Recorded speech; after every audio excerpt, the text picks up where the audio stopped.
Thank you for joining the Cognitive Systems Institute Speaker Series today. I'm happy to introduce Dr. Mark Sherman, who is the director of the Cybersecurity Foundations Group at CERT within Carnegie Mellon Software Engineering Institute. His team focuses on foundational research on the life cycle for building secure software and on data-driven analysis of cybersecurity. Before coming to CERT, Dr. Sherman was at IBM and various startups working on mobile systems, integrated hardware and software appliances, transaction processing, all right, well, y'all have a great catching up. Thank you so much. Validation, network protocols, and databases. He has published over Thanks, Jim. topics in computer science. I hear Jim's four in the background. If you can mute your computer, please. If you're listening on your computer, please mute with the microphone on the top, and if you're on your phone, you should be muted. Let me turn the call over to you. Thank you for being our presenter today, and it's all yours, Mark. Thank you, Diane, and good day, everybody. Okay, just waiting for the someone in the car. Could you mute your phone, please? That's what it sounds like. There's some background noise. Whoever can everybody mute?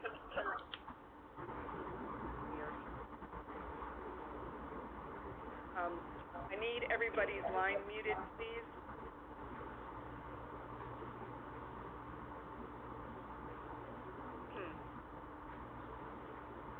Well, if it's white noise, we'll do the best we can. At least there's no echo, which is probably the good part. Well, again, welcome everyone.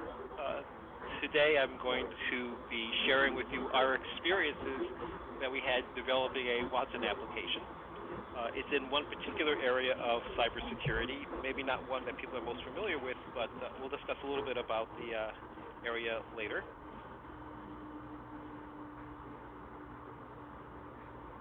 That's just magic DoD boilerplate that we're required to give. So, as probably most of you on the phone are aware, several years ago there was the Jeopardy challenge, and IBM Watson made a very impressive introduction to people. As it turns out, I was at IBM at that time. Do people hear the background noise on my phone? Good, they don't. And literally the phones rang off the hook. Everybody said, gee, that is great. Feed it a bunch of documents and I can start asking things. I want one of those as well. And IBM's response at the time was a bit more measured, saying, well, this is a research project. If you're willing to help with sort of taking research technology and apply it, we're happy to do so. And in fact, various applications in oncology were started at that time. But it hadn't really been ready for mature enough to be applied by what I would call journeyman program building applications. But IBM has been improving it over those years, and we came to the question of whether it really was ready or not.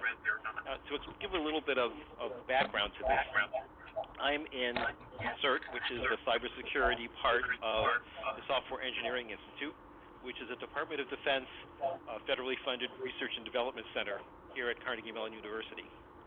What that means is that we perform specific work on behalf of the Department of Defense, mainly in research. There's a lot of these kinds of centers. Each one has its own specialty. Ours is in research and software engineering and cybersecurity.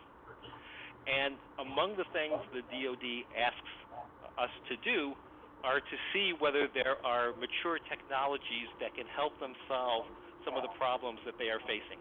So sometimes we do new research in areas. Sometimes we look at whether current research can be actually put into practice. And this falls more in the latter category. And in particular, within DoD, there's this concept of assurance, which means that what you want to get done can get done as expected and resilient to attack. In particular, one of the areas that we focus on here at the Software Engineering Institute and CERT is software assurance. The software behave the way it's supposed to be and resilient and invulnerable to attack. Today, for a big system that DoD acquires, think aircraft carrier, tank, a plane, They require a fairly lengthy assurance process to make sure that what they are getting meets what they want it to and is resilient. As you might imagine, these kinds of systems are under, quite literally, attack under various ways. The way that's done is that there's a whole series of documents that get produced that describe various aspects of the system, how they behave, how they're intended to be used, what kinds of attacks might apply to them, what kinds of countermeasures are built in order to do that. To give you a feeling, and I'll quote a friend of mine in MITRE, who's another one of these federal centers, they're on system engineering rather than research. The documents that describe what has to go into the assurance documents take a whole day to read. So the assurance documents themselves are voluminous, is almost an understatement. And when it comes time to do the assurance review, that is, the person who has to approve that a system is ready to go, the technical term is authority to operate, ATO. When someone says this ship is ready to sail, or this plane is ready to fly, or even something as simple as this contract management system is ready to go live, they need to look at all of these pieces of evidence and see whether they are convinced that the system ought to work as expected and that it won't be brought down by attack. Today, what that's done is literally 20 or so people, each experts in particular elements of the system, usually the authors of the documents I'm referring to, get in a room and they spend a week and they walk through all the various elements, and as questions come up, they answer it, and at the end, the person responsible, the program manager or commander or whoever, makes a value judgment as to whether we're ready to go or not.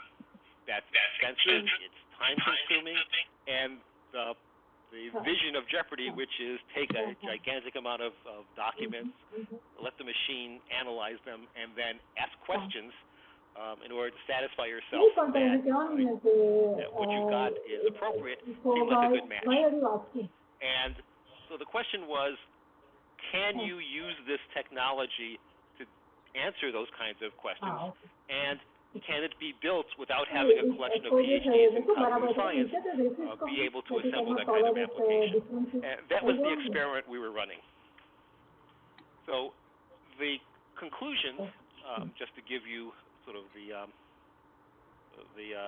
results that we got, we concluded that you actually did not need PhD in AI or natural language processing. You didn't have to be an expert in cognitive science to build an IBM Watson application on Bluemix.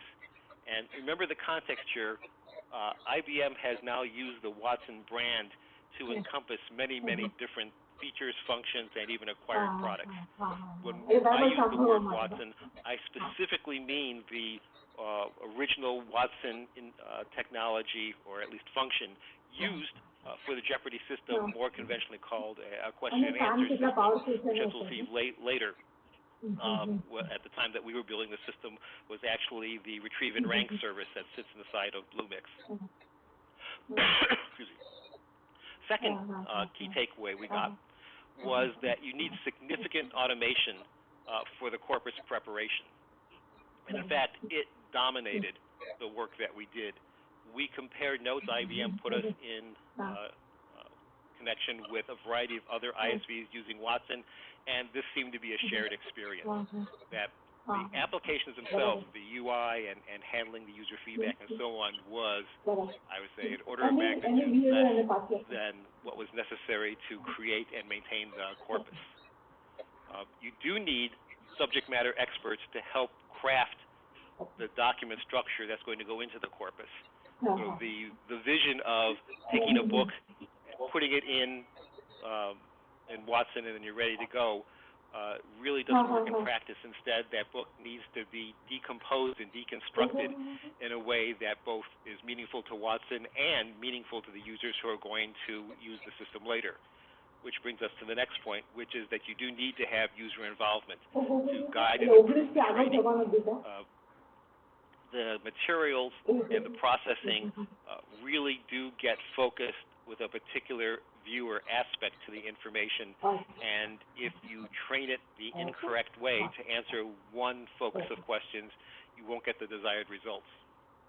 And that leads us to the last comment, and again, validated by other groups that we talked to who are also building Watson applications, is that Watson is one of many tools that you need to bring to bear if you're going to build a real production cognitive processing application. It provides a certain kind of function, which is very valuable, but there are ancillary functions that need to be provided as well, for which you will need other kinds of cognitive processing. So with that summary, let me explain a little bit how we set up the project. We then, to answer the DoD question, could they go have some of their developers go build these applications for their use? We decided to simulate a development process. We basically had two teams. The first team are what we called assurance experts, people who were very knowledgeable about how to structure information needed to provide the evidence that your system will work and that it's resilient. Those teams were used to come up with the kinds of questions that you may want to ask of the system. Remember, you need to train it against a particular kind of questions. Also to help pick appropriate documents.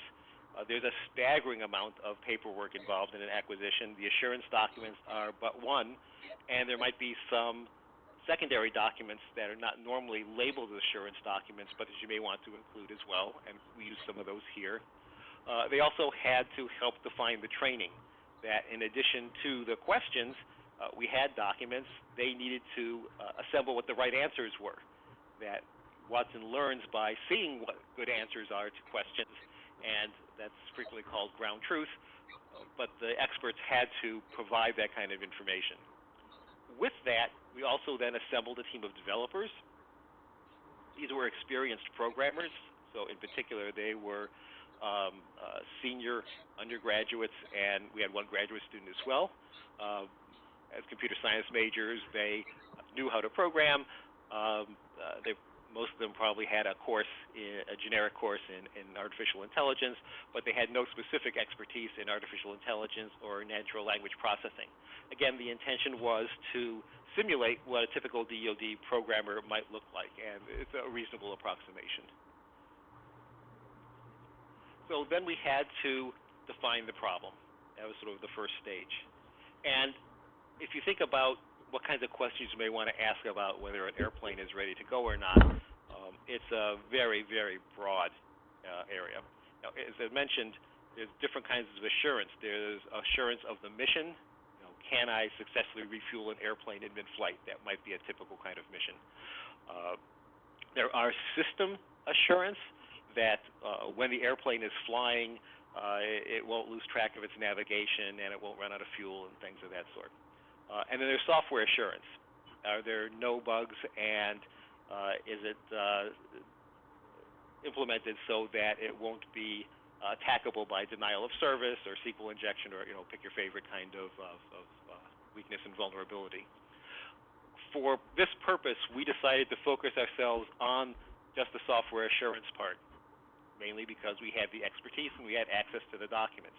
Most of real assurance documents have some level of classification associated with them, and so I wouldn't be on the phone talking to you about it now if we actually did that. Whereas materials we used are all open and therefore able to be shared, and I'm able to both talk about it and for people who wanted it, got it. So we had 3 internal experts in secure coding, which is part of software assurance, and they spent about 2 weeks, and they decided to focus on 2 particular sets of documents.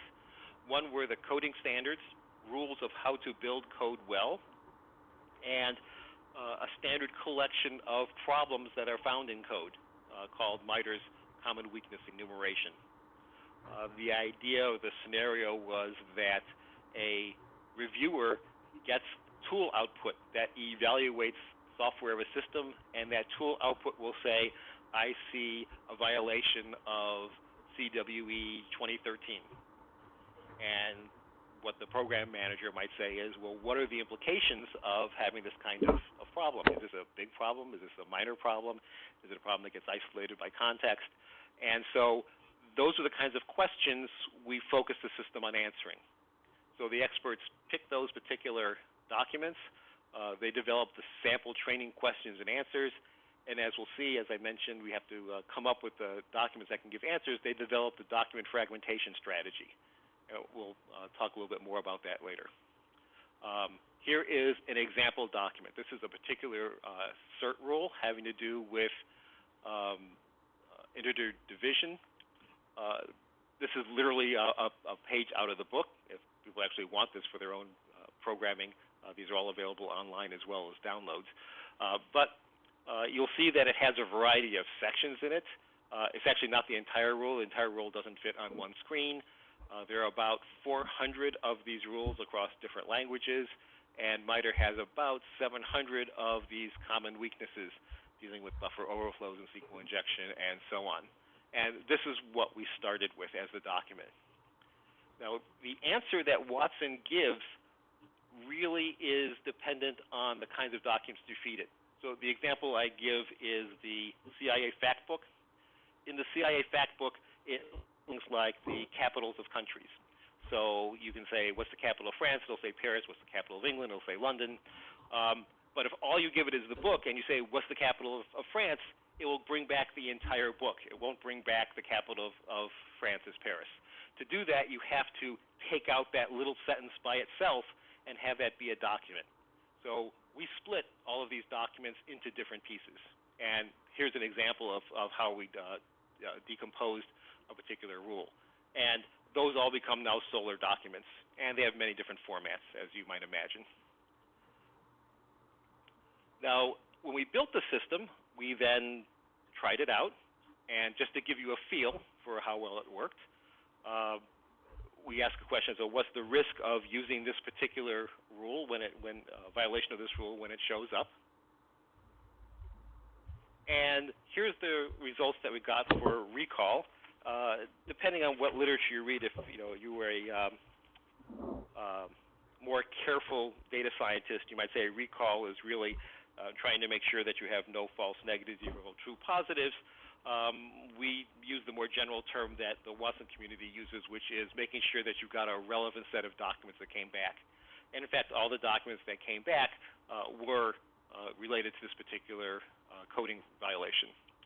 Rescission, again, if you're more careful, you would say that you have no false positives, that is, you don't bring up stuff that's irrelevant. Here, what we're really focusing on is whether you got the priority right of the answers that came back. And in this case, what came back was exactly the discussion of what the risk was of violating this particular document. Trying to see how this matched, and it's kind of hard, and I appreciate it's not really an apples-to-apples comparison. We did Google. As I mentioned, all of our materials are online. They're indexed by pretty much all the major engines, and so we asked the same question to Google, and it did come back with the document and the whole page, but it also brought back a whole variety of other kinds of documents, and it was pretty good given that it's looking at the whole universe, but didn't have the same kind of precision and recall that Watson did. So one question we got asked a lot was, is Watson just any better than a general search engine? And the answer was yes. The construction was pretty straightforward. For document preparation, as I said, all of this is online. It turns out to be these are living documents that get updated daily as people provide more information on how software performs. So we had to scan or scrape the various kinds of websites, reformat them, and then divide them into different pieces, as I mentioned. And similarly, we had to train. We had to decide what were the important words to make the schema. We then had to manually define some true questions and answers. But as you see, we couldn't possibly do them all, and so we then had to come up with automating those training experiments. That's one place in particular where additional cognitive processing would have helped. The corpus training itself was straightforward.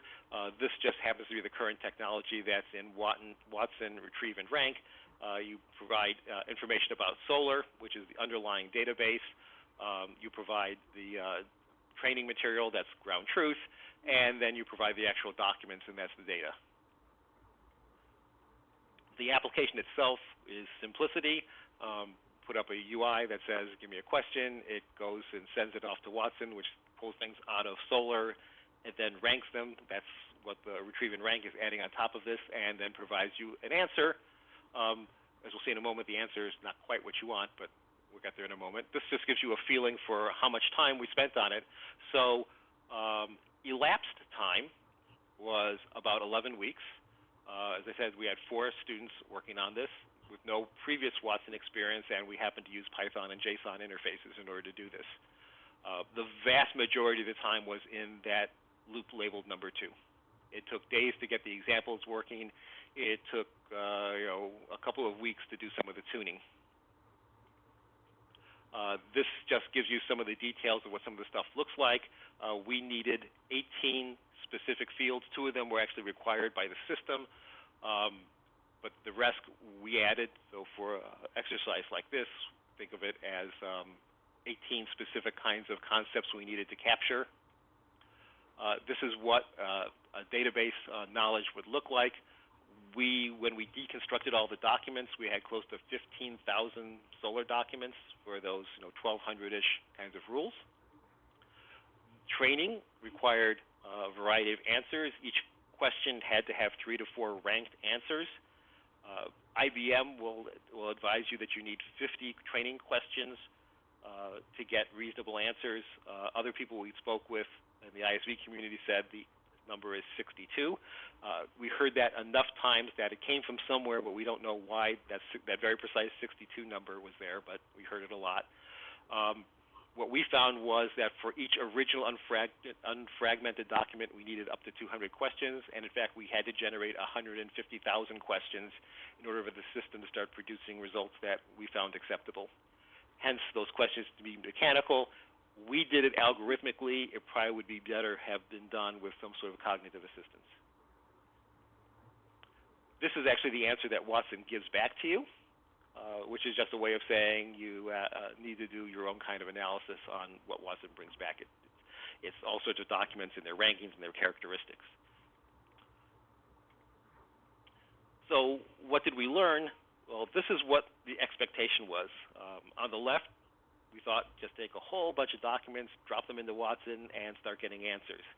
In practice, it was more like shredding all the documents into interesting answers that you could ask questions about, train the system, and then very selectively filter out that one little fragment that's of most interest to you. Things that we found, which other people have told us are surprising. First, an answer has to be found in a single document. In assurance, you frequently want to compare 2 documents and say which is the most risky module in a piece of software. Watson can't compare it. That's like asking who's the better tennis player, Venus or Serena. If Watson's fed a Sports Illustrated article that has a sentence, Venus is better than Serena, it'll give you an answer. If there's 2 articles, one says Venus won 100 matches, Serena won 200 matches, it can't say, well, Serena must be better because she won 200 matches. Retraining means reloading the system from scratch. We thought that as users gave feedback on the answers that Watson could incrementally train itself. It couldn't. Instead, you basically had to add that information into all the training system, and for us, that meant running overnight the training. There was a lot of reconciling fields when you had to bring together multiple corpora, like I mentioned, CWE and the different CERT rules. Recall, getting a good set of answers was relatively easy for us. Precision, getting them in the right order, that's where the training questions came into play. That was a whole lot more difficult. And the best received advice we got, and Eric Nyberg was an advisor on this project as well, mentioned that we needed to carry out more user studies, and we did some of that in order to better guide what the training data were.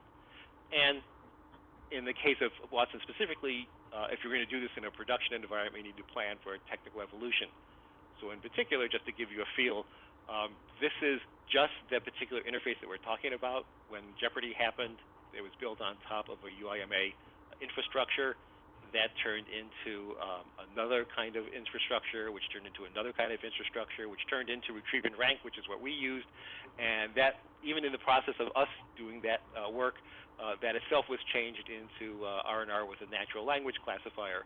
So Watson, even today, is a moving technology. The goal is easier and better, but change is always something that needs to be managed. The main lessons we learned on building the corpus itself, as I mentioned, requires an awful lot of automation. Generating 150,000 questions is not having an expert sit down for a while. Figuring out how to segment the documents, getting everything with the right schemas, that is, the right concepts that you want, generating all of the questions. Watson is meticulous about formats. It is not user-friendly. A comma in the wrong place will cause an overnight learning session to abort. And you need large amounts of supporting Solr documents, things like images.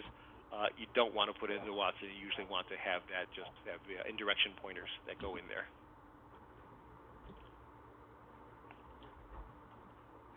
So we built these materials because we are a government-funded research lab. Government has free use for this. And in addition, Spark Cognition, which is an IBM Watson business partner working in cybersecurity and Watson applications, also has these materials and have it available for licensing their products. You have to talk to them about what their products do. I can't really speak for them. But we did talk to Spark Secure. We did talk with the IBM Watson team. Eric Nyberg here on campus also helped. As in many university projects, the students really do a lot of the heavy lifting, so we want to acknowledge them. Some of them are graduating if you are looking for talent. And with that, if we have time for questions, happy to take them. Thank you, Mark. Thank you so much. Audience, please ask questions, but first unmute your line by pressing *1.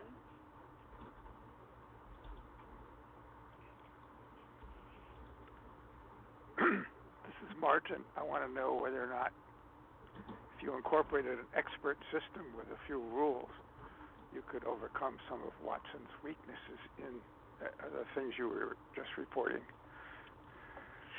So I can't speak as to what we would do, whether it would work or not, because, as I mentioned, we're not, by design, experts in these systems. However, I can share with you that other Watson ISVs we talked to did supplement many of these kinds of weaknesses that we discovered with additional kinds of cognitive processing. Some of them were proprietary technologies. Some of them used neural nets. Some of them used other kinds of question and answer technology that they didn't crack open the box for us. I think neural nets is what we saw mostly in some of these things on the back end. On the front end of the document preparation, we saw a lot of what I call natural language processing in order to extract key concepts, whereas we did, for all intents and purposes, regular expression matching. Like, to use the fact book example, we looked for sentences that said country, capital, and just pulled sentences that matched that format. So we were very simple, whereas people used more semantic knowledge about how to understand things in order to generate their questions. Thank you, Marty. Other questions?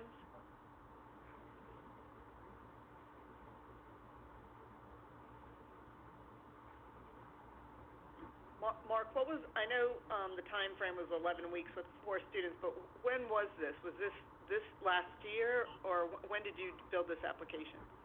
So this was last summer. Last summer, okay. So most of it like June through August. Okay. All right, that's pretty good. Do we have any other quick questions? If not, we're at the top of the hour, so let me just thank Mark for being our presenter. Thank you for this very thorough recap of your experiences in building this application. And audience, thanks so much for joining, and we will see you next week. Thanks again, Mark. Happy to. Take care. Bye all.